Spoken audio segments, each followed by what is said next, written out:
Assalamualaikum warahmatullahi wabarakatuh. Alhamdulillahirabbil alamin wa bihi nasta'inu ala umuri dunya waddin. Wassalatu wassalamu ala asrofil anbiya'i wal mursalin wa ala alihi wa sahbihi ajma'in, amma ba'd. Yang saya hormati Bapak Muhammad Ferry Fernandi MPD selaku dosen pengampu mata kuliah Kapita Selekta Pendidikan. Pertama-tama marilah kita panjatkan rasa puja dan puji syukur kehadirat Allah Subhanahu wa Ta'ala yang telah melimpahkan rahmatnya kepada kita semua, serta sholawat beserta salam semoga tetap tercurahkan kepada sang junjungan kita Nabi Agung Nabi Yuna Nabi Muhammad Sallallahu Alaihi Wasallam. Perkenalkan, nama saya Dea Ayusa Putri dari mahasiswi Universitas Anur Lampung semester 3 kelas PAIC. Di sini saya akan sedikit menjelaskan tentang asal-usul pesantren. Jadi, pesantren pertama kali didirikan di Nusantara pada abad ke-13 atau 14 Masehi. Bersamaan dengan datangnya Islam ke wilayah ini, pesantren berfungsi sebagai pusat dakwah dan pendidikan Islam yang berfokus kepada ajaran agama dan perkembangan akhlak.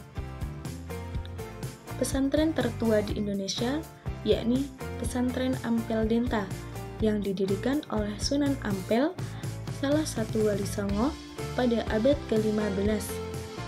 Beliau menggunakan pesantren sebagai pusat dakwah dan menyebarkan ajaran Islam secara damai dan kultural.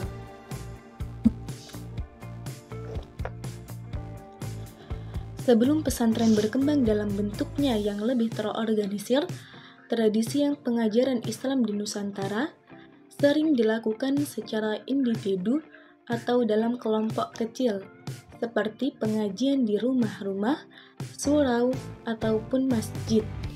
Pesantren kemudian menjadi institusi formal yang lebih sistematis dalam mendidik umat.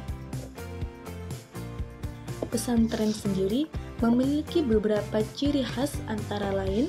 Yang pertama, sistem asrama. Santri tinggal di lingkungan pesantren untuk mendidik kedisiplinan, kemandirian, dan pembentukan karakter. Yang kedua, pendidikan agama. Kurikulum utamanya berfokus pada ilmu-ilmu keislaman, baik melalui kitab kuning maupun pendidikan modern. Yang ketiga, tradisi keilmuan, meliputi kajian kitab, hafalan Al-Quran, dan diskusi keilmuan. Yang keempat, adab dan akhlak.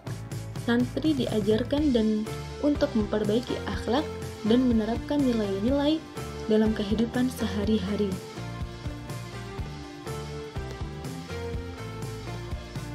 Ciri khas lain dari pesantren yakni keberadaan kiai. Kiai ini adalah tokoh utama di pesantren. Beliau berperan sebagai guru, pimpinan, dan pembimbing spiritual santri. Yang kedua, pasti ada santri. Santri adalah murid pesantren yang tinggal dan belajar di lingkungan pesantren, baik laki-laki maupun perempuan. Yang ketiga, asrama. Pesantren menyediakan tempat tinggal bagi santri sehingga proses pendidikan berjalan intensif dan meliputi seluruh aspek kehidupan mereka. Yang keempat, kajian kitab kuning. Pesantren tradisional menitik beratkan kajian pada kitab kuning yang membahas berbagai bidang ilmu agama seperti tafsir, hadis, fikih, tasawuf, dan lainnya. Yang kelima yakni kemandirian dan kebersamaan. Santri diajarkan untuk hidup mandiri dan membangun solidaritas melalui sistem gotong royong dalam aktivitas sehari-hari seperti memasak atau membersihkan lingkungan. Jenis-jenis pesantren juga mempunyai jenis-jenis antara lain. Yang pertama, salafiyah. Yang kedua, pesantren halafiyah atau modern. Yang ketiga, pesantren tahfidz. Yang keempat, pesantren berbasis kejujuran berbasis kejujuran.